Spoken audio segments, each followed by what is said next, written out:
In the elite circles of the city, everyone knew the story of the Sterling family's crown prince, Ethan Sterling. To marry a common barmaid, he had provoked his father so severely that the old man coughed up blood and died on the spot. To silence the critics, Ethan had shaved his head and lived as a monk in mourning for 3 years.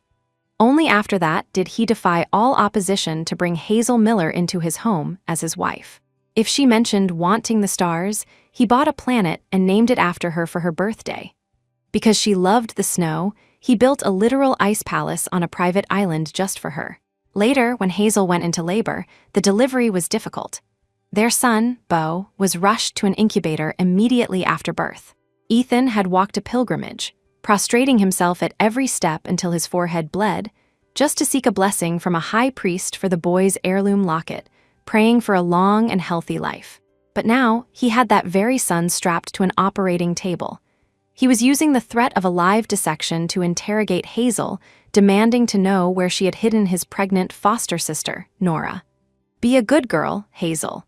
Nora's pregnancy was a drunken mistake on my part, but I have to take responsibility," the man said, sitting across from her. He casually toyed with the prayer beads on his wrist, his voice dripping with a bone-chilling tenderness. "If you don't speak, I'll start by taking Beau's kidney, then his liver, and finally his heart." Where Ethan's finger pointed, a tiny figure struggled in vain, letting out broken whimpers. "Daddy, Beau is scared. Daddy." The boy's repeated pleas for mercy didn't evoke a shred of pity from the man. Hazel's entire body went cold. She couldn't understand how it had come to this. Ever since he found out Nora had run away while pregnant, he had blamed everything on her. He had given her 3 days. On the first day, he demanded she find Nora and bring her back. She remained indifferent. On the second day, he pinned her against the wall, his voice laced with frost. "A day has passed, and you're still hesitating. It seems you need a little motivation." The third day was today. To force her to speak, he was willing to carve open their own son. "Ethan Sterling," Hazel screamed, her body trembling violently. "He's your son, the son you bled for, the son you begged the heavens to protect. Have you lost your mind?" He leaned in slightly, his eyes covered in a layer of ice, yet he still smiled. "Darling, that's not the answer I'm looking for." Hazel looked at the man who had once treated her like his entire world. Suddenly, he felt like a total stranger. It was a terrifying realization. She knew Ethan had always doted on his foster sister. Before the wedding, people had warned her that she looked too much like Nora, who was studying abroad at the time. They warned her she was just a placeholder. She had never cared. But she hadn't expected that the moment Nora returned to the country, the two would end up in bed together. She only found out when Nora's pregnancy could no longer be hidden. Even then, he had explained it away as a drunken accident, claiming he had mistaken Nora for her. And now, for the sake of Nora's whereabouts, he was willing to kill their biological son. Seeing Hazel remain silent, the last flicker of patience in the man's eyes died out. "My dear, are you really so stubborn that you'd let our son die?" He looked up slightly, signaling the surgeon by the table. "No," Hazel shrieked in a breakdown, her body held firmly by 2 bodyguards. The moment the cold blade sliced down, bright red blood surged into Hazel's vision. I'll tell you," Hazel sobbed, all her resolve shattering completely at the sound of her son's desperate wails. "Nora is at the Westside Hospital," she said. "She didn't want to destroy our marriage. She scheduled an abortion for this afternoon." Ethan's brows furrowed instantly. He barked at the doctor. "Stop." He then gently helped Hazel up, all the darkness vanishing from his eyes in an instant. He even gave her a reassuring, pleasant smile. "Look at how scared you are, darling." He reached out, his eyes filled with the familiar affection Hazel once knew, and pinched her cold, trembling cheek. "I was just teasing you. Don't worry, Beau will be fine." He didn't even bother to give her a real explanation. He didn't even look back at his son, who had begun to convulse on the table from excessive blood loss.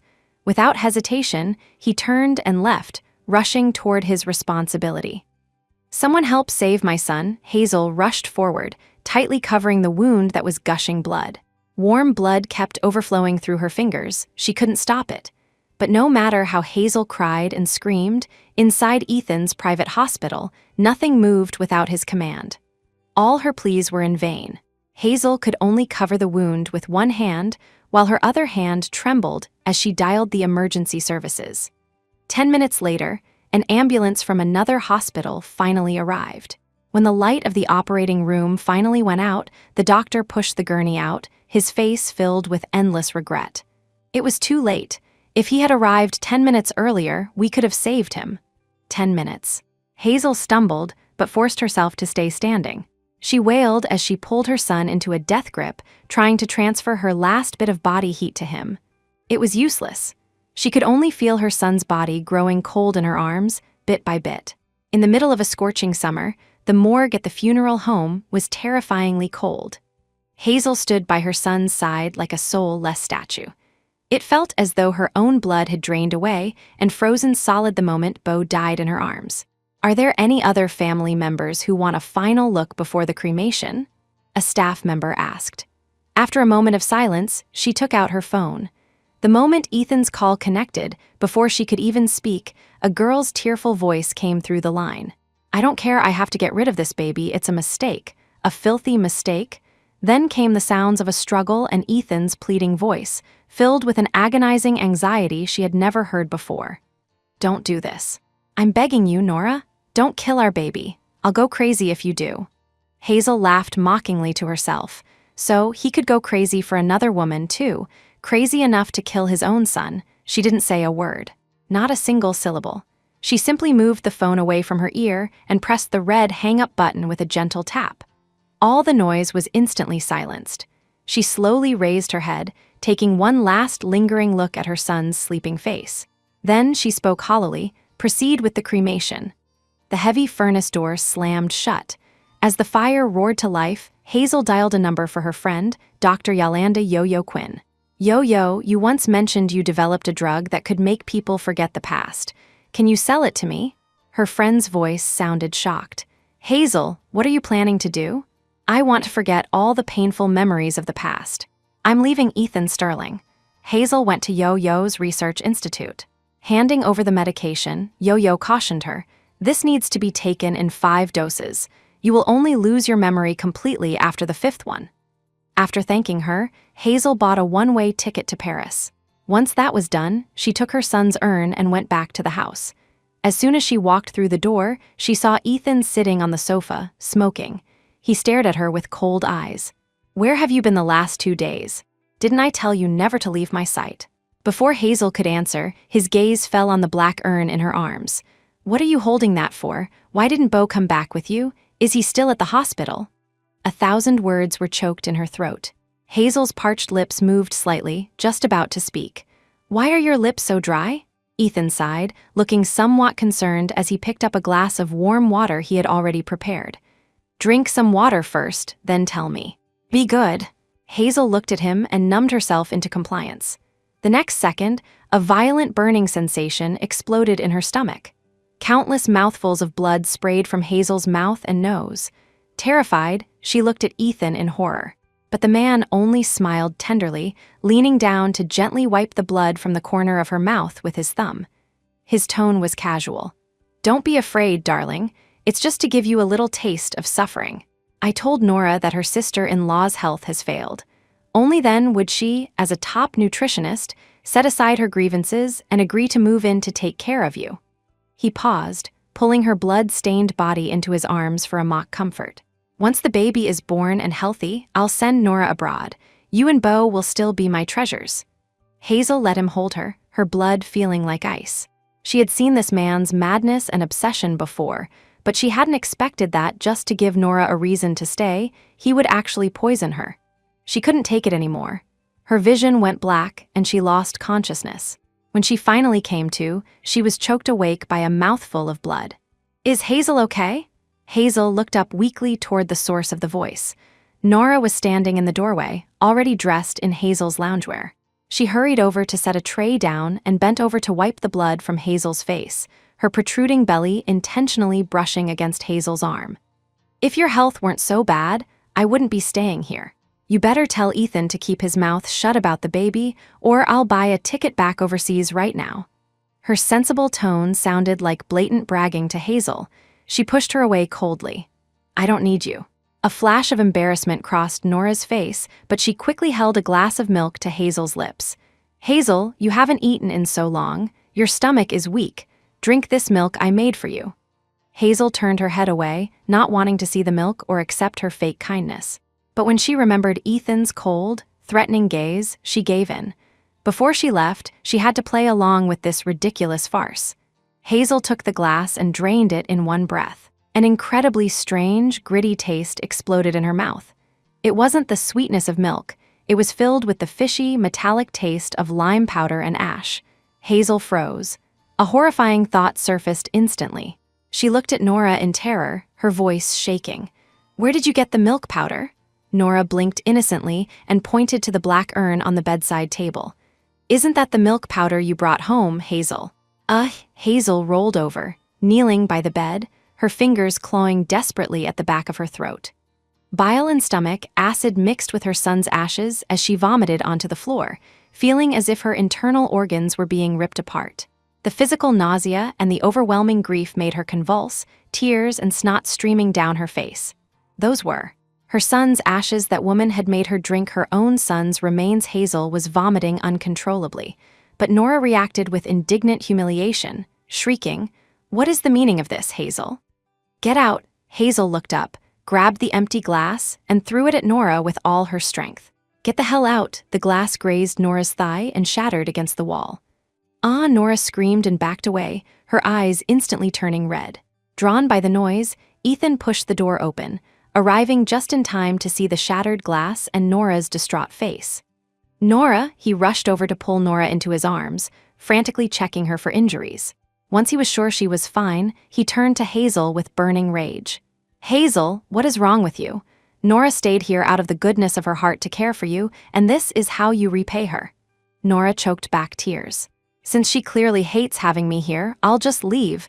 But as soon as she took a step, Ethan pulled her back into a powerful embrace. "You're not going anywhere. Do you want to kill me, Nora?" His desperate need to protect her made it seem as if he were terrified she would vanish again. Watching this, Hazel couldn't hold back her scream. "Ethan Sterling, do you even know what was in that glass?" "It was your—" Before she could finish, Ethan cut her off savagely. "I don't care what it was, even if it were poison. You should have drunk it because it came from Nora's kindness." Hazel stood frozen, a bitter smile touching her lips. Yes, it wasn't like he hadn't poisoned her himself before. Why would he care what she drank? Hazel watched as he picked Nora up and carried her out, leaving behind one cold command. "This isn't over. Go to the sauna and reflect. Maybe it will warm up that frozen heart of yours." Without even letting Hazel explain, he didn't look back as he ordered the bodyguards to drag her into the sauna room. In the height of summer, the outdoors was already scorching, but Ethan ordered the sauna to be set to 140 degrees Fahrenheit. Hazel hadn't eaten in 2 days, and her body was at its breaking point. The intense dehydration and suffocation nearly swallowed her. Her heart pounded so hard it felt like it would burst through her chest. Tears and sweat flowed together, evaporating into white salt stains on her skin. How ironic Ethan had built this sauna specifically to treat her chronic chills. Now, it was the torture chamber he used to appease another woman. With her last bit of strength, she pulled the box of pills from her pocket. With the resolve to forget everything, she swallowed the first pill. As her consciousness drifted, she felt as if she were back in the past. After giving birth, she had always been cold. The usually aloof and noble Ethan had rolled up his sleeves and worked alongside the laborers, brick by brick, to build this sauna for her. He had said, "Hazel, I will never let you be cold again." But under the high heat, those illusions evaporated into mist. The door was suddenly kicked open. "What are you eating?" Hazel turned her head, clutching the pill box so hard it hurt her palm. "Nothing, I'm just hungry." Looking at her pale face, Ethan's suspicion lingered, but his voice softened. "Behave, Hazel. If you want to throw a tantrum, wait until the baby is born." He stepped forward and gripped her chin, forcing her to look at him. "But if there's a next time, it won't be this simple." Hazel smiled bitterly in her heart. There wouldn't be a next time. Soon, she would take her son's ashes and disappear from his world forever. The next day was Hazel's birthday. The villa was decorated magnificently for a party. In the living room, Nora spun around happily in a designer gown Ethan had bought for her. "Ethan, since it's Hazel's birthday, do you think I'm overdressed? I don't want to upstage the hostess. Ethan leaned back on the sofa, his fingers resting casually against his temple as he smiled and shook his head. Hazel's gaze fell on the hair tie on his wrist. It was an old one he had stolen from her when they were dating, claiming that wearing her hair tie made him hers. In their 6 years of marriage, he hated wearing expensive watches, but he never took off that cheap hair tie. And he was still wearing it. Before Hazel could process this, Ethan stood up, walked behind Nora, and used the hair tie to pull her hair into an elegant low ponytail. Nora's cheeks flushed red as her fingers brushed her bare neck. I feel like I'm missing something. After thinking for a moment, Ethan spoke to Hazel without hesitation. Hazel, go get the Eternal Heart necklace and give it to Nora. Hazel's heart felt a sharp, stabbing pain. That was a Sterling family heirloom, a piece that only the matriarch of the family was entitled to wear. On their wedding day, Ethan had personally fastened it around her neck, announcing her status to the world. And now he wanted to give it to Nora. Hazel gripped her skirt tightly, but eventually she whispered, "Okay." After all, once she was gone, everything would belong to Nora anyway. Hazel went into the room, took the necklace out, and handed it to Ethan. He slowly put it on Nora, his eyes full of adoration. Much better. It suits you perfectly. The guests arrived soon after. At the party, the Eternal Heart around Nora's neck acted as a silent proclamation, causing the guests to whisper among themselves. It's Hazel's birthday, yet Nora is wearing the Eternal Heart. What does that tell you? That former barfly was just lucky because she looked a bit like Nora. Now that Mr. Sterling is bored, the fun is over. The real mistress is back. The fake one's good days are done. Hazel bit her lip so hard she drew blood, her nails digging into her palms. Ethan was standing not far away, and those nasty comments reached his ears clearly. In the past, if anyone dared say a word against Hazel, there would be blood or even the ruin of their family. But now he acted as if he heard nothing, his eyes never leaving Nora. It was as if he agreed with everything they said. A guest laughed and offered Nora a drink. "Miss Sterling, would you do me the honor of a drink?" Before Nora could reach for it, Ethan stepped forward and pushed the glass away. "Nora is pregnant. She can't drink."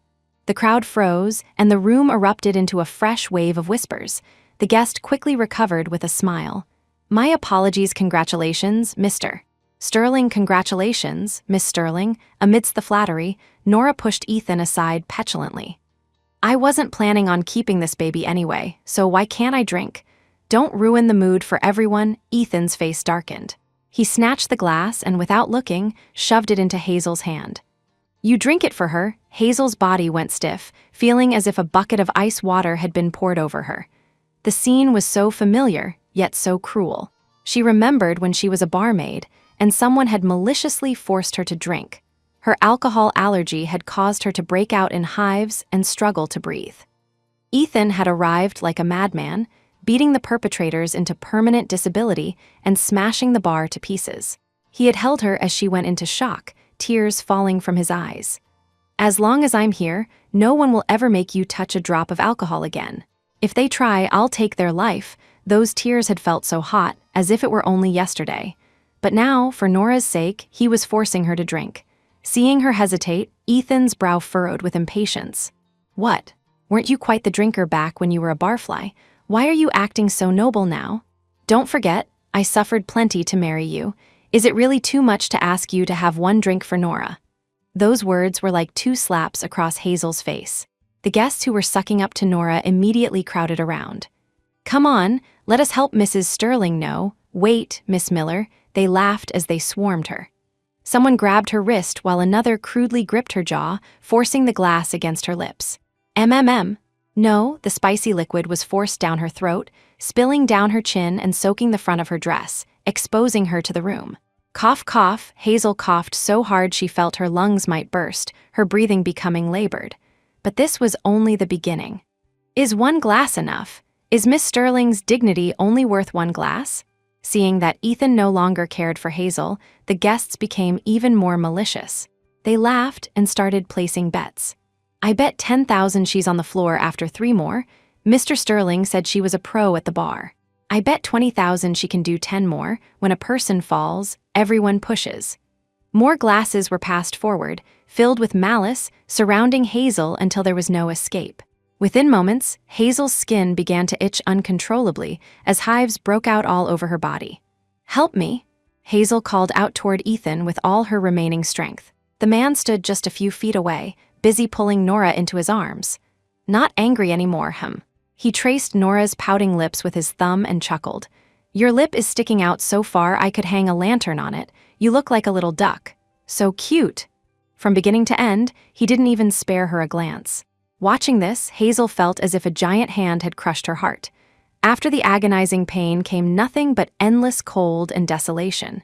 She suddenly curled her lips into a hollow smile. "Ethan Sterling, what am I to you? Ethan Sterling, do you even have a soul?" Facing the next glass forced upon her, Hazel no longer resisted. Instead, she pulled the second pill from her pocket and swallowed it down with the wine.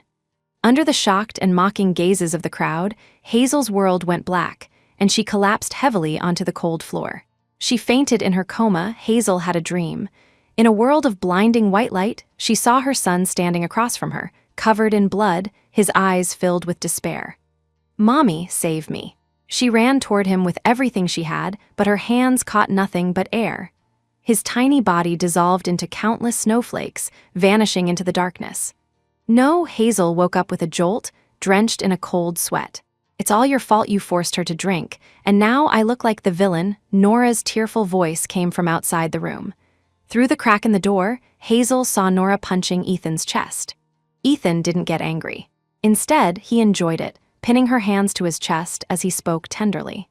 "Sweetheart, it's better that something happened to her than to you. I'm waiting for you to give me our little baby." Then he reached his hand toward the hem of Nora's skirt, his fingers sliding up her thigh. "Stop it, Ethan. Where is your hand going?" Nora giggled. Ethan's Adam's apple bobbed. "You're 5 months along. Just let me touch you a little. Don't hide." Hazel froze, her stomach turning. She forced her head away, unable to look at the filth.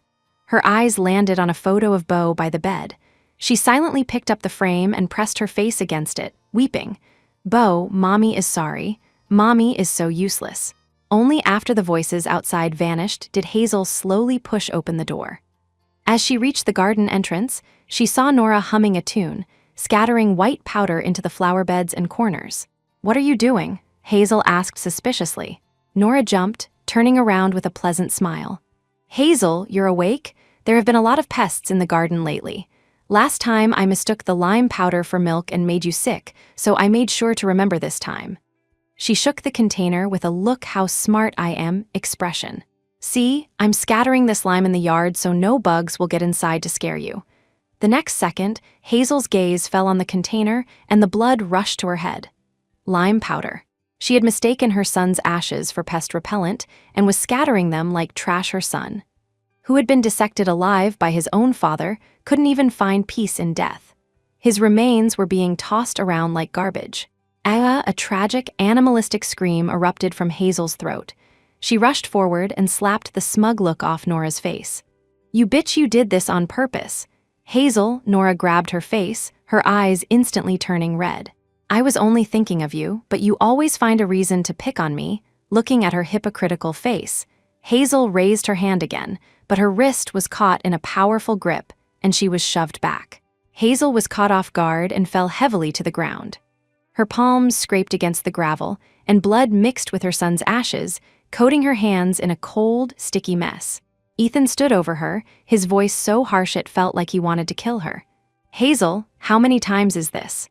When are you going to stop this madness?"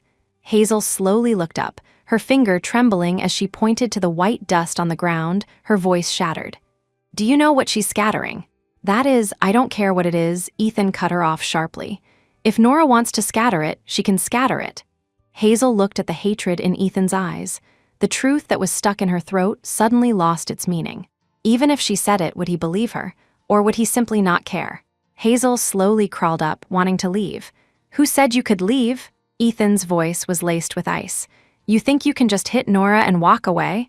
What else do you want?" Hazel looked at him coldly. He looked at the upset Nora, then at the container in her hand. He said to Nora, "She cherishes this junk, doesn't she? Throw it in her face." Nora acted scared, covering her mouth. "Ethan, I don't dare." "What are you afraid of?" "I'll help you." Ethan grabbed Nora's wrist, forcing her to grab a handful of the ashes and hurl them at Hazel's face. "No." Hazel reached out desperately to catch the powder, but it was impossible. The dust drifted through the air, sticking to her hair, her eyes, and filling her nose and mouth. This was her son, the child she loved more than life. It was the last trace of him on this earth. Ignoring Hazel's pleas, Ethan's heart only grew colder with every handful he threw. Finally, Hazel collapsed to her knees.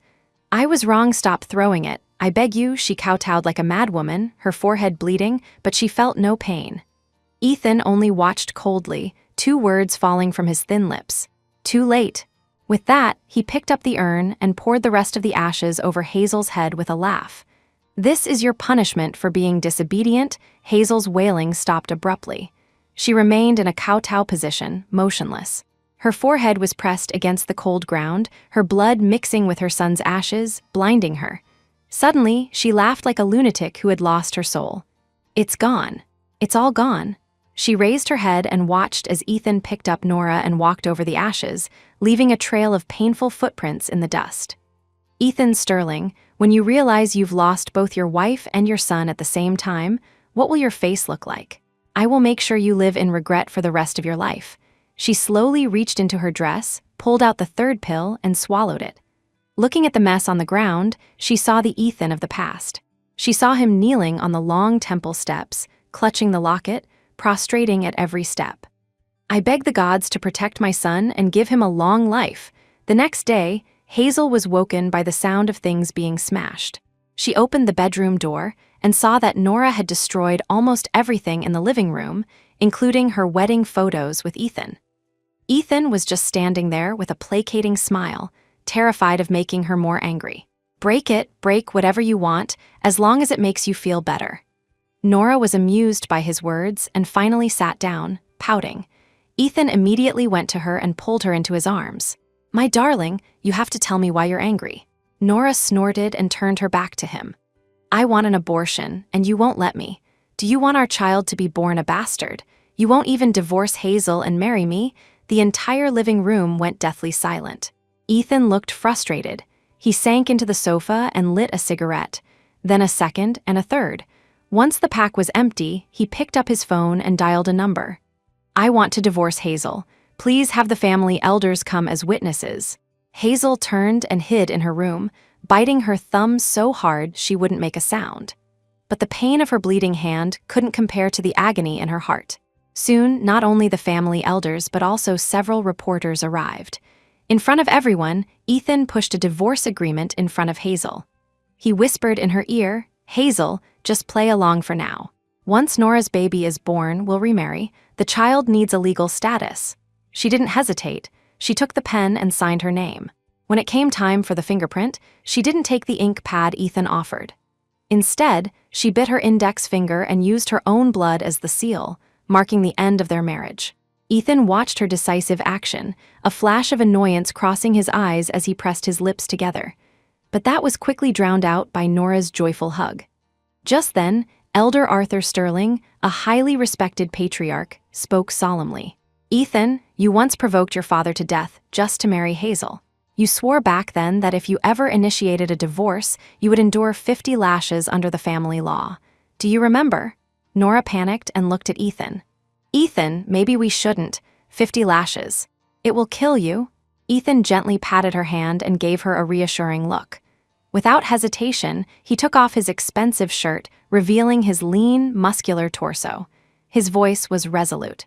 "Do it." The whip, soaked in water, tore through the air and lashed across Ethan's back. With the very first strike, his skin split open. "Ugh!" Ethan gritted his teeth, keeping his back straight. Whip after whip fell until his back was a mess of raw flesh. Hazel watched the carnage silently, memories flooding her mind. The first time he had taken her to the Sterling Manor, his father had raised a cane to strike her. Ethan had used his body to shield her, taking the blow that left his head bleeding. Yet he had remained stubborn, his eyes bloodshot as he screamed at his father. "I will only marry Hazel Miller if you don't like it. Kill me." And now, to marry another woman, he was willing to risk his life again. When the 50 lashes were over, Hazel took the 4th pill with a heart as calm as still water and turned to leave.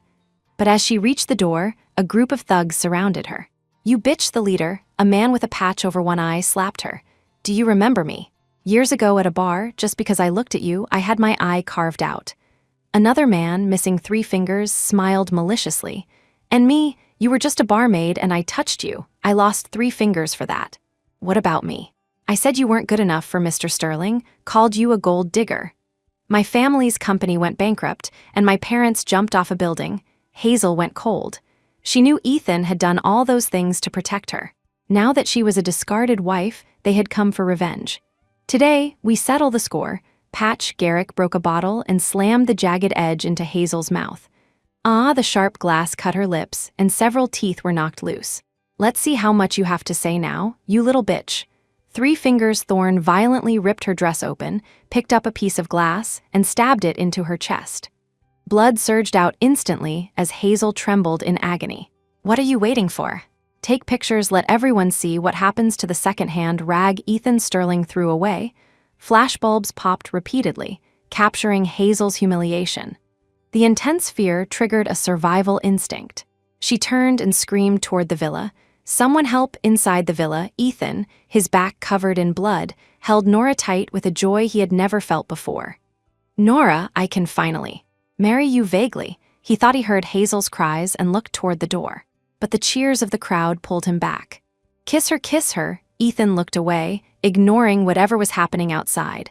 He leaned down and kissed Nora with a tender, lingering passion. Hazel gave up all hope. A flash of madness took over, and she pulled the glass from her chest, swinging it wildly at the thugs. "Come on, let's die together." Seeing how crazed she had become and fearing Ethan might find out, the men cursed and fled. Hazel regained her senses, dropped the glass, and stumbled away. As the sunlight hit her blood-stained body, she pulled out the 5th pill and swallowed it with her blood and tears. While her mind was still somewhat clear, she hailed a taxi. To the airport. The moment she sat down, the delayed effects of the drugs hit her like a tidal wave. All the beauty and humiliation of her past flashed through her mind like a montage. Meeting him, falling in love, the wedding, the planet, the island, her son. Then the betrayal, the arguments, the blood, the ashes, the pain, and the whipping. Countless memories were torn apart and stripped away in a mental storm. Yet she had never felt so light. "Ethan Sterling, I will forget you. Let me go. We owe each other nothing. We will never meet again." On the day of Ethan and Nora's grand wedding, it stayed at the top of the trending topics all day. Afterward, paparazzi followed their honeymoon every step of the way. They were photographed kissing on the beaches of Miami, making vows under statues in Greece, and feeding each other on the streets of Italy. Every photo made the front page, drawing the envy of the world. Nora leaned sweetly into Ethan's arms, looking at her phone and giggling. "Honey, look," she held the screen up to him. "Someone wrote our story into a romance novel. It's called The CEO's Foster Sister Can't Run Away. And look at the comments, everyone is wishing us well." Ethan looked at the screen, at the romanticized versions of their love, but he only found it ridiculous. He gave a faint, perfunctory smile. "Yeah, great." In his mind, another figure appeared. When he married Hazel, she had asked for a simple ceremony and no honeymoon. When she had nearly died giving birth to their son and he had wept with guilt, she had simply said, "I love you, so I do this willingly." Looking back, those memories felt so distant. The person who had once loved and relied on him completely. What was she doing now? She was probably waiting anxiously for him to come home. Thinking of this, the honeymoon suddenly felt hollow. "There's an emergency at the company. We're going back early." Ethan stood up. Though it sounded like a suggestion, his tone was absolute. Nora froze. Although she was unhappy, she knew he wouldn't change his mind, so she smiled and agreed. As soon as the plane landed, he had the driver take Nora to the hospital for a checkup while he drove back to the villa. As soon as he parked and pushed the door open, he saw the maid struggling to shove a large picture frame into the trash. In the photo, Hazel's sweet smile was sliced by cracks in the glass, making her look broken. He turned and saw that the centerpiece of the living room had been replaced by a wedding photo of him and Nora. Ethan felt his blood boil. He roared at the maid, "Who told you to throw that away?" The maid jumped, terrified, and pulled the frame back out. "I'm sorry, Mr. Sterling, I thought you didn't want it anymore." "Who said I didn't want it?" Ethan's eyes were cold as ice. He looked around but couldn't find any sign of Hazel. A sudden, inexplicable panic rose in his chest. He demanded, "Where is my wife?" The maid's face went white. "Your wife. Miss Miller never came back after she signed the divorce papers. She's gone." Ethan's pupils shrank. He immediately dialed Hazel's number. "The number you have dialed is currently unavailable." He refused to give up, calling again and again, but every time it showed he was blocked. "She dared to block me. She actually dared to block me." Ethan ran his hands through his hair, his obsession and violence igniting instantly. Like a wild animal losing control, he smashed his phone against the wall. Crash looking at the shattered phone, the maid tried to help. "Mr. Sterling, I'll check the security cameras right away to see when she left." In the surveillance room, Ethan suppressed his rage as he stared at the screen. In the footage, Hazel was surrounded by a group of men the moment she stepped out of the door. Then came the inhumane humiliation. What hurt him more was seeing Hazel, at her most desperate, screaming for his help. What was he doing then? He was kissing Nora in front of the world. Ethan let out a guttural cry and slammed his fist into the monitor. Blood flowed down the broken screen, but he didn't even notice. They must be the reason Hazel is afraid to come home. Find them, bring every one of those bastards to me, inside a high-end private club downtown.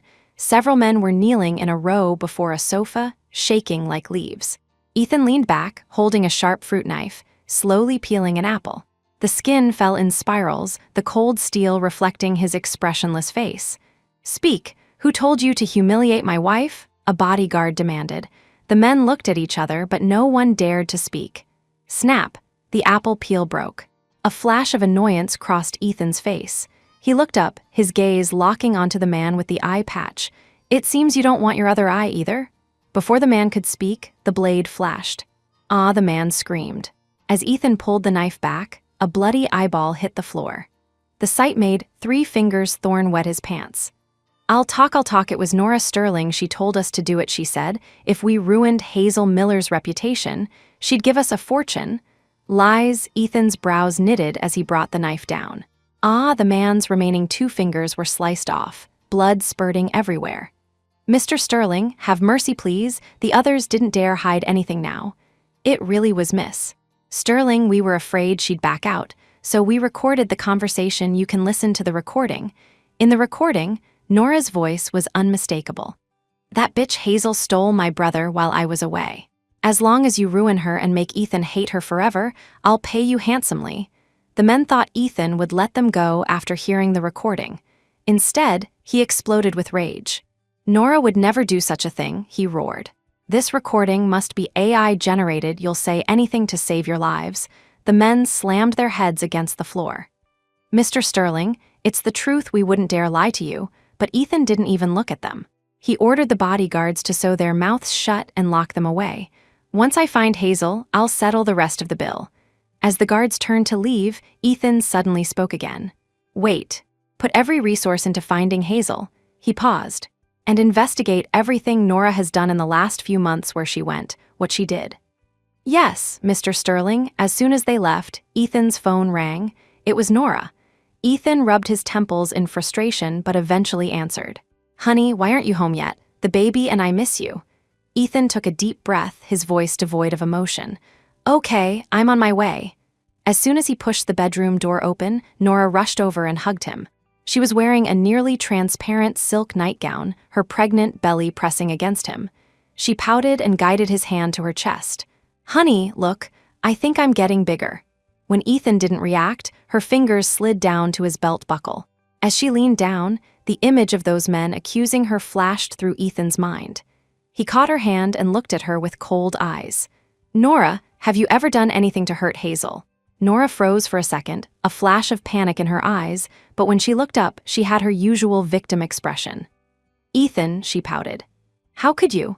If I ever hurt a hair on her head, may I die a horrible death." Seeing her swear so seriously, Ethan's suspicion was instantly replaced by guilt.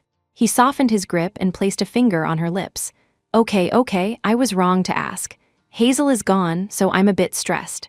When I find her, I'll make sure to teach her a lesson for leaving." Nora's eyes flickered. Then she said gently, "Ethan, as a woman, I know what she's doing. She vanished on purpose to make you worry. The more you don't look for her, the sooner she'll get anxious and come back on her own. If you go looking for her with such fanfare, she'll just keep hiding to play hard to get. It's just a game.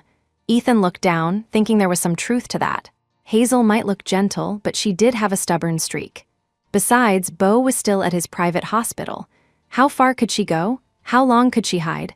Once she suffered enough out there, she'd be more obedient when she came back. Thinking of this, half of his stress melted away. Seeing his guard drop, Nora pressed closer, her hand reaching down again. "Honey, I want you." Ethan leaned back, creating distance. "You just got back from overseas, you should rest. Get some sleep." He turned and walked quickly toward the study. As the door slammed shut, Nora punched her pillow in a rage. "That bitch Hazel, I should have just killed her quietly." For several days, Ethan stayed busy at the office, barely going home. Several times, he wanted to ask the guards if they had found Hazel, but he stopped himself. He forced himself into a mountain of work, trying to numb his mind. But the more he suppressed it, the stronger the sense of dread grew. He slammed his laptop shut, his gaze accidentally falling on a photo on his desk. It was taken right after Beau was born. In the photo, he was holding the tiny baby while a pale but smiling Hazel leaned against his shoulder. It was a picture of perfect happiness, and it stung his heart. Looking at Beau's peaceful sleeping face in the photo, Ethan's frustration finally found an outlet. Right, Beau was still at the hospital Hazel could leave, but she'd never abandon her son. If he just waited at the hospital, she would eventually show up. Like a drowning man catching a piece of driftwood, Ethan found his spirit again. He immediately called his driver to take him to the hospital. On the way, he had the driver stop at a mall so he could buy the latest Lego set as a gift for Beau. He marched into the doctor's office, only to be told that his son wasn't there. For some reason, the dread in his heart intensified. He had never been this panicked. With trembling hands, he called his guards to find out which hospital Beau had been moved to. When he heard the boy was at the children's hospital, he breathed a sigh of relief. "To the children's hospital, Hazel. Let's see where you run this time." He arrived full of hope, but the doctor's words nearly killed him on the spot. "What? My son is dead." "Mr. Sterling, you didn't know. Your son had no vital signs when he arrived. Because the incision on his abdomen wasn't closed in time, he died from excessive blood loss." Ethan stumbled. But he had told the doctors to take care of him. Was it him? Had he personally killed his own son? He didn't believe it. This had to be one of Hazel's tricks. She was trying to make him worry, make him afraid, and then she'd show up with the boy and mock him. It was a lesson to tell him not to love other women. Yes, that had to be it. With a final shred of hope, he tracked the records to the funeral home, but the death certificate shattered him completely. "My son really is dead. Why? Why didn't anyone tell me?" Ethan leaned against the wall, his hand holding the death certificate shaking. Looking at Ethan's devastated state, the staff member sighed. "Well, that lady called you at the time. I vaguely heard you arguing with another woman about a baby. She didn't say anything, she just hung up. Then she signed the papers for cremation." Cremation? A thought exploded in Ethan's mind. With a voice near tears, he asked, "What did the urn look like?" "There." The staff member pointed to the display case. "That black one." The mother said her son loved black because his daddy loved black. Boom, Ethan's mind went blank. That black urn? The one Nora had used to make milk. The one he had scattered in a fit of rage. That was his son's ashes. Ethan felt lightheaded, nearly fainting, when his guard called. "Mr. Sterling, we found out.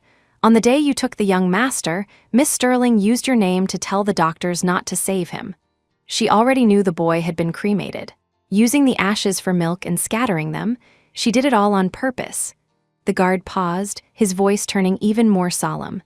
"Also, I found out that while she was abroad, she had a boyfriend. She only came back after he dumped her while she was pregnant. On the night of her return party, a waiter saw her spike your drink. You weren't drunk, you were unconscious. Nothing could have happened between you two that night." Dead silence. Perhaps because it was too quiet on the other end, the guard, who knew Ethan best, became nervous. "Mr. Sterling, please, stay calm." Ethan didn't say a word. He hung up. He stood in the empty hallway of the funeral home, his blood feeling frozen, his eyes filled with nothing but endless regret and a murderous madness. Just then, Nora called, her voice sweet and playful. "Honey, where are you? The baby and I are waiting for you to come home." Ethan gripped the phone, his knuckles white. His voice was eerily calm, almost pleasant. "Okay, you, wait right there for me." Back at the villa, Nora was holding a piece of baby clothing, smiling. "Honey, look, isn't it cute? I don't know what color to pick. Do you want a boy or a girl?" Ethan's gaze slowly moved to Nora's belly, his voice so cold it could turn to ice. "I only hope." "It's mine." The smile on Nora's face froze. "What do you mean?" she snapped, throwing the clothes down and sitting on the sofa. "I didn't want to keep it, you forced me, and now you doubt me?" In the past, if she acted even a little bit angry, Ethan would have rushed to comfort her. This time, Ethan only raised a finger, and several blood-covered men were brought in by the guards. Nora's face turned ghostly pale when she saw their faces. "Miss Sterling, help us!" 3 fingers Thorne grabbed Nora's pant leg with his remaining hand. "You said if we took care of Hazel Miller, you'd pay us. We don't want the money anymore. Please, just ask Mr. Sterling to have mercy. We don't want to die." Nora let out a terrified shriek, her gentle act completely gone. "Get away, I don't know you, I never did that." She fell to her knees and hugged Ethan's leg. "Ethan, Hazel must have paid them to frame me. Ethan, we grew up together, you know me better than anyone, how could I ever do that?" "Grew up together." Ethan whispered the words, his eyes growing colder. "When the Sterling business was in trouble and my father was sick, you didn't hesitate to go abroad for your freedom. Now that I've taken over and the company is huge, you decided to come back." "I didn't. Ethan, I really love you, and I never did anything to hurt Hazel." Nora shook her head violently. Ethan threw the evidence the guards had found: the doctor's statements, the waiter's confession, and the investigation into her life abroad into her face. "You still want to lie?" Nora thought Ethan had only found out about the thugs, but when she saw the reports on her pregnancy and her boyfriend, she collapsed onto the floor. Ethan looked at the woman he had once thought was innocent, his eyes filled with nothing but disgust. "You knew better than anyone that I never touched you that night. Your desperation for an abortion wasn't out of kindness. It was because abortions aren't allowed in that country after a certain point.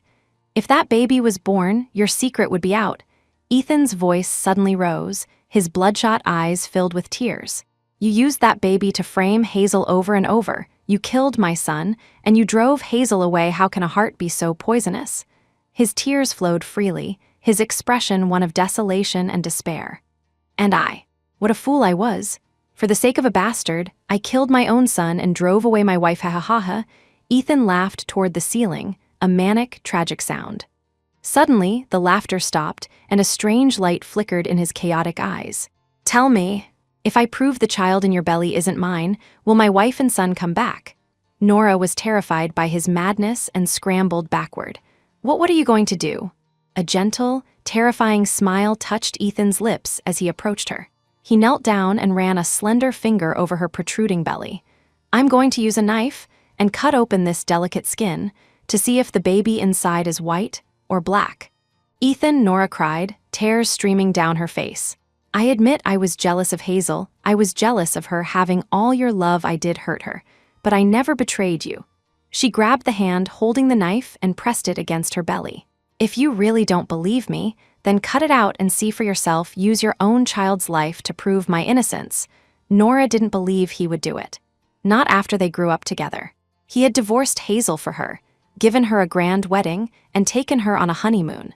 She didn't believe he could actually hurt her. The next second, Ethan's wrist flexed, and the sharp blade plunged into her stomach without hesitation. Nora let out a muffled groan as the intense pain swallowed her whole. "It really is a black one." Ethan looked at the bloody mass in his hand, and the last of his illusions died. "Nora, I pitied you because you were an orphan. I always saw you as my sister. I thought I had made a mistake that night and owed you everything, so I did whatever I could to make it up to you. Even," he closed his eyes in pain, a single tear falling, "even if it meant hurting Hazel, killing my son, and driving her away. I was cruel to her because I thought she was targeting you, because she was being disobedient. I just wanted to teach her a lesson. Nora, you should never have touched my son. You should never have touched my Hazel." Nora lay weakly on the floor, still trying to reach for him. "Ethan, I was wrong. I'm so sorry. I'll apologize to her. I'll leave, please. Save me, I'm going to die." Ethan looked at her pathetic state, his eyes devoid of emotion, filled only with loathing. "Die?" He gave a dark smile. You wish it were that easy. I'm going to make you wish you were dead. Ethan called for the doctors to stitch her up and stop the bleeding. As for anesthesia, Ethan didn't mention it, and the doctors didn't dare use it. The process was long and agonizing. Every stitch made Nora scream for death. When it was over, she had no strength left, barely clinging to life. But it was only the beginning. Ethan turned to the thugs kneeling nearby and pointed to Nora, who was lying like a dead dog. Everything you did to Hazel, do it to her. Double it. The men froze, then looked at Nora with a predatory anticipation. Yes, mister. Sterling, they lunged at her with wicked grins. No, Ethan, save me. Crash, a man broke a bottle, grabbed Nora's jaw, and shoved it in, twisting the glass. You bitch, compared to your boyfriend, who's bigger? Another man picked up a glass shard and stabbed it into her chest. It was your poisonous tongue that caused all this. You deserve to die, heck. A third man licked his lips and reached for her skirt. This leg is so fair. I've never tried a woman fresh from a C-section. I wonder what it feels like, covered in blood. Nora tried to push them away and crawled to Ethan's feet. She wailed through a broken mouth. Ethan, I'll take the beatings, but I'm your sister. You can't let these men destroy me. Ethan, don't you remember? When we were kids, you'd hold me when it thundered. You told me stories. Once there was a mountain, and on that mountain... Enough. The man's voice was like ice.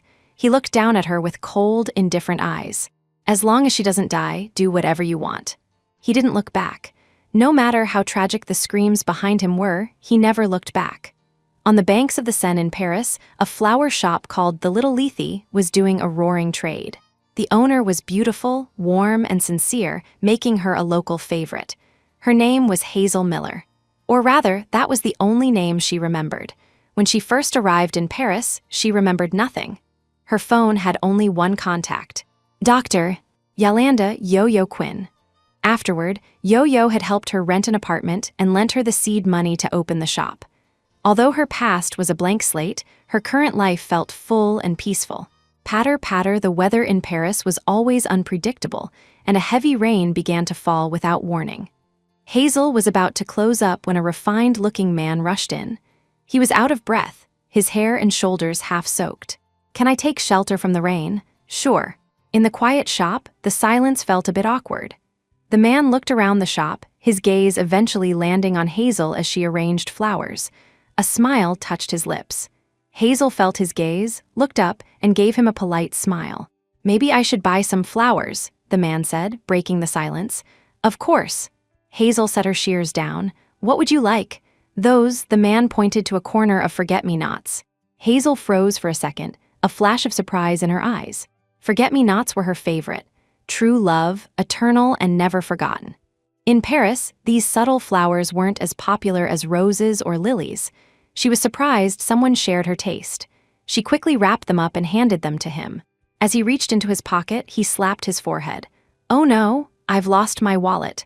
Seeing his embarrassment, Hazel waved it off. No worries, take the flowers, you can pay me another day. The man looked at her and smiled sincerely. Okay, I'll definitely come back tomorrow. The rain hadn't stopped, but the man, who had come in for shelter, tucked the bouquet into his jacket and ran out into the storm. Looking at his receding back, Hazel took out her phone and messaged Yo-Yo. An interesting man came into the shop today. He bought forget-me-nots but forgot his wallet. The reply was instant. Oh, is he handsome? Hazel thought of his refined, handsome face. Yeah, quite. Yo-Yo, is this fate? Is your spring finally coming? Suddenly, Hazel's chest felt a sharp, unprovoked pain. She touched her heart, not understanding where the feeling came from. Let's not talk about that, she replied, changing the subject. The third day, as Hazel opened the shop, several thugs burst in and began smashing things. Flower stands were toppled, and fresh blooms were crushed into the floor. As Hazel tried to stop them, one man kicked her in the stomach. You stole our business, who else would we hit? Hazel fell back, her stomach and back burning with pain, but they weren't finished. Another man raised a stand to bring it down on her. Just then, a figure rushed in and punched the man in the face. The move was clean and powerful. It was the man from the day before. Seeing they were outnumbered, the thugs swarmed him. In the struggle, the man's arm was sliced open, blood dripping onto the floor. Seeing he knew how to fight, they cursed and ran off. Hazel struggled to get up and checked his wound. "You're hurt." Filled with guilt, she scrambled for the first aid kit and carefully cleaned the wound. "By the way, I still don't know your name," she said as she applied iodine. "Julian Sawyer." "Julian, a beautiful name." "Thank you for today," she whispered. Julian chuckled as if teasing her. "Just a thank you?" Hazel froze, then quickly added, "Then. Can I buy you dinner?" "Don't go to all that trouble," Julian shook his head. "Just make me some instant noodles." "I'll go buy some now." Hazel stood up. "No need," Julian stopped her, and then pulled a packet of instant noodles out of his bag. Hazel looked at the noodles, then at the mess in her shop, not sure how to react. Eventually, she gave a helpless laugh and took them. "Okay, I'll make them now." In the kitchen, steam rose as Hazel busied herself at the stove. "Can you add an egg?" the man asked, leaning against the doorframe. "I'll give you 2. When the noodles were ready, she set the bowl in front of him. Julian picked up the chopsticks but didn't eat. After a long moment, he took a bite. Whether it was the spice or the heat, large tears suddenly fell into the soup, leaving Hazel bewildered. "What's wrong? Is it not good?" Julian shook his head, but when he looked at her, his eyes were different. "Ever since I can remember, my father was on the billionaire list. When I was 10, I was kidnapped back in the city. I managed to escape, but I was cold, hungry, and it was raining. I was like a beggar on the streets. Everyone avoided me. Just as I thought I would die of hunger, the door to a small flower shop opened." He looked at Hazel and continued, "A girl about my age waved me in. She didn't know how to cook, so she made me a bowl of instant noodles with an egg. It was the best thing I've ever eaten." Hazel listened quietly, a strange sadness in her heart. It was a hauntingly beautiful story. "What happened next?" she asked. "My parents moved us to Paris shortly after. I never got the chance to thank her before we lost contact." "That's a shame," Hazel sighed, then asked curiously, "But if you found her, how would you thank her? Not by making her noodles, I hope?" She laughed at her own joke. But Julian set his chopsticks down and said with total seriousness, "I would marry her." He stared at Hazel with such intensity that she felt a bit unsettled. "What a strange man. You should go home after you eat. I need to close up." Hazel busied herself in the kitchen, avoiding his eyes. Julian didn't say anything else, but he finished every drop of the soup. He didn't leave. Instead, he rolled up his sleeves and, despite his injury, helped her clean up the shop. Looking at his quiet, hardworking profile, Hazel thought that although he was strange, he was a good person.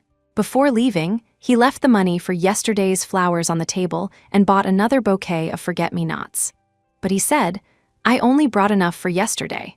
I'll pay for today's flowers tomorrow." The next day, he came back as promised and bought another bouquet. He paid for yesterday's and owed for today's. That evening, as Hazel closed the shop, she noticed that the nearby shops whose owners had attacked her hadn't opened.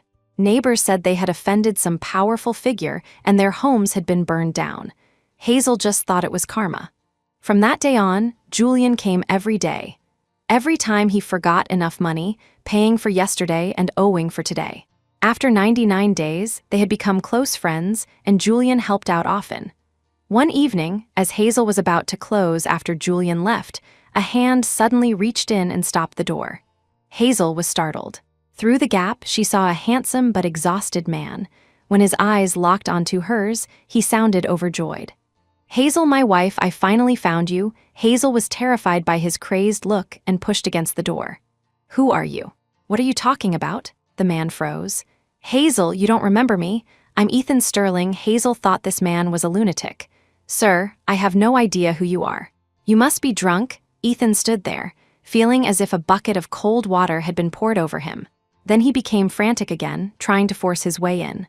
"I understand. Hazel, you're still mad at me, aren't you? It was all Nora's fault. I've made her pay, and Beau's death. It was an accident. We can have so many more children." At that moment, Hazel was certain the man wasn't drunk. He was insane. "Help, help, someone help me," she screamed while trying to hold the door, but she was no match for a man's strength. The door was shoved open, and Ethan rushed in to pull her into his arms. It was as if he had found his lost treasure. But Hazel was terrified, screaming, "Don't kill me, I don't know you." Seeing her reaction wasn't an act, Ethan panicked. He shook her gently. "Hazel, what's happened to you? What's going on? Let her go." Julian had returned. He rushed in and punched Ethan in the face. As Ethan fell, Hazel scrambled behind Julian, clutching his arm. Julian, I'm scared. Ethan looked at how close they were, and Hazel's reliance on Julian was like a knife that severed the last of his sanity. You stole my wife. What did you do to her? He lunged at Julian. But Julian was no easy target. He dodged the blow and threw Ethan onto the floor with a shoulder toss. Didn't you hear her? She doesn't know you. Ethan struggled to get up. Impossible. He pulled out his phone, his fingers trembling as he opened the gallery. Hazel, look. This is our wedding video. Look, this was your birthday. You said you wanted the stars, so I bought you a planet. You said you loved snow, so I built you a palace. Look how happy you were. And this was our son. We were so happy. Video after video played. Hazel looked at the strange images, but a sense of familiarity crept in. Especially the little boy's face. It caused an instant, stabbing pain in her heart, and a wave of grief washed over her. She took a deep breath and looked at Ethan with a complex gaze. Ethan Sterling, if what you say is true, she paused. Where is our son? Where is he? Ethan's body went stiff, as if his spine had been snapped. Our son. Nora killed him? He choked back tears as he told the story. Even as an outsider, Hazel felt her heart being ripped apart. She looked at the man who kept apologizing and felt no pity, only that he deserved it. Ethan Sterling, listen to me. Hazel's voice rose, her eyes filling with tears. If I really am your wife, then please, get as far away from me as possible or I'll kill you myself. Hazel, Ethan stumbled, reaching for her. Don't touch me, Hazel roared. Ethan's hand froze in midair. He realized he was pushing her too hard and that it was only driving her away. Okay, Ethan nodded and backed away. Hazel, I'll wait for you. I'll wait until you forgive me. Once Hazel calmed down, she noticed Julian's shirt was stained red. In the struggle, his wound had reopened. She immediately began to clean and dress it again. Afterward, she messaged Yo-Yo. I can't take this too much as happening. I'm a mess. As soon as the message sent, Julian's phone lit up with a ping. Hazel frowned and sent another. Are you there? Ping. Julian's face changed, and he tried to silence his phone. Hazel was faster and snatched it away. The screen showed the messages she had just sent. The silence was deafening. Julian knew he couldn't hide it anymore. I'll tell the truth. The story I told you, the girl in the shop, it was you. When I came back to the city, you were with Ethan Sterling and seemed happy. Then Yo-Yo told me you wanted the amnesia drug I had funded, so I told her to give it to you. When you moved to Paris, I followed you. I used Yo-Yo's account to help you open the shop and to accidentally meet you. Julian's eyes were red. But I swear, I have no bad intentions. I only wanted to protect you. Too much information exploded in Hazel's mind. She stood up silently. Go. I need to be alone. Looking at her pale face, Julian's heart ached, but he didn't want to upset her further. Okay. After he left, Hazel slumped against the door and sat on the floor. Darkness filled the shop, and her heart felt just as dark. Her past was weighing down on her. What was she supposed to do? She didn't sleep at all that night. The next morning, Julian came to help as usual. He changed the water and trimmed the stems, and Hazel joined him. A silent, awkward tension hung between them. Then, the doorbell rang. Ethan walked in. He looked worse than the night before, with dark circles under his eyes. He sounded cautious and pleading. I want to buy some flowers. Hazel didn't look up. We're not selling. I'll pay anything. Ethan was obsessive. $1 million, $1 billion. Whatever you want. Get out, Julian shoved him. She said she's not selling once again. Ethan was pushed outside. Through the window, he watched the two of them working and talking. Then, Hazel suddenly smiled a smile he hadn't seen in years. It reminded him of when they first met, but he had destroyed everything. Ethan was heartbroken and about to leave when he saw a suspicious figure lurking on the corner, staring at Hazel. The man was holding a bottle of clear liquid and rushed toward the shop. Ethan felt a surge of dread. Crash, the door was kicked open.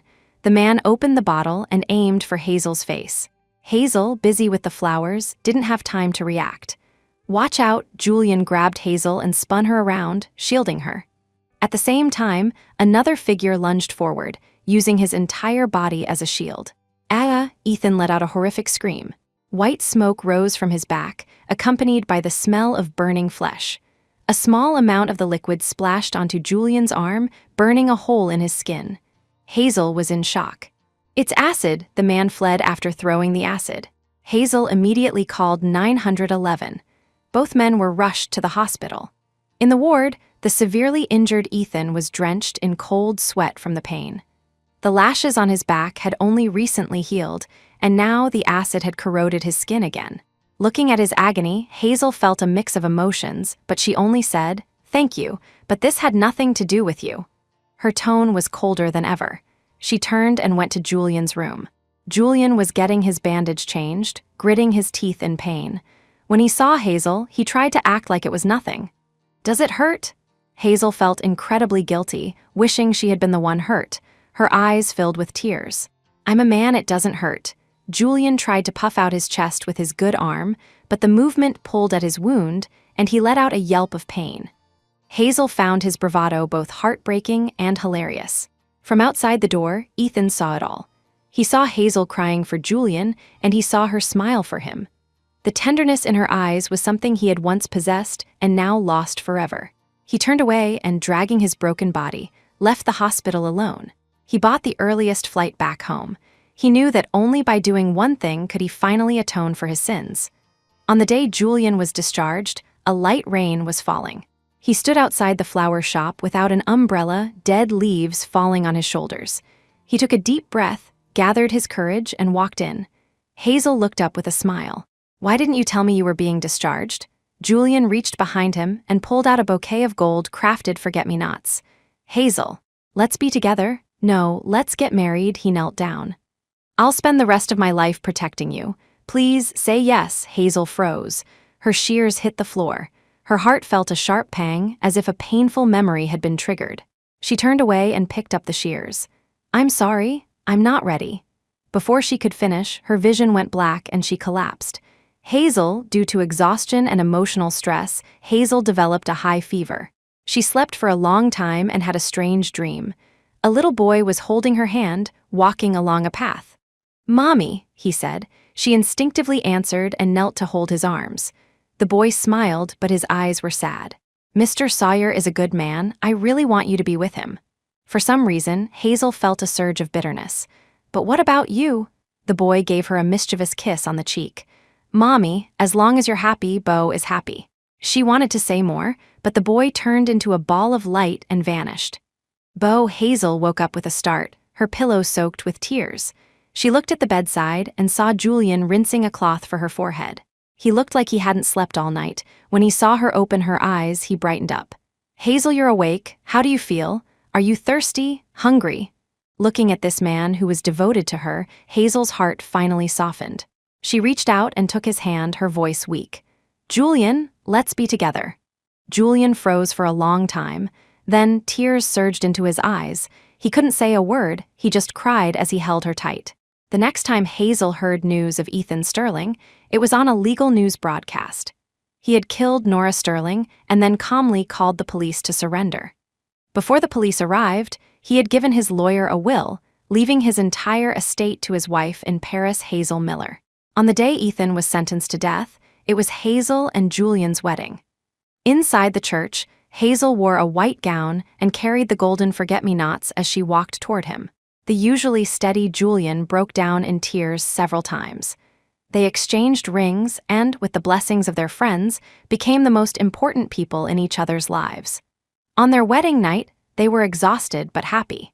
That night, Hazel fell into a deep sleep and had another dream. This time, it was more real and vivid than ever. Her smiling son was standing in a field of forget-me-nots, running toward her. This time, Hazel finally reached out and held him. The boy laughed as he pushed a bouquet of forget-me-nots into her hand. "Mommy, Bo had to wait in such a long line, but this time, I finally get to be your baby again." "What do you mean?" Hazel asked, confused. "Wait for me, Mommy." Before she could ask more, a golden light flashed, and the boy turned into a small glow that entered her belly. Hazel woke up with a smile and instinctively touched her stomach. A month later, her period was late, and she was having stomach issues. Though she said it was nothing, Julian called a doctor. After the examination, the doctor offered his congratulations. "Congratulations, you're pregnant." "Really?" Julian's eyes turned red, and he kissed Hazel repeatedly.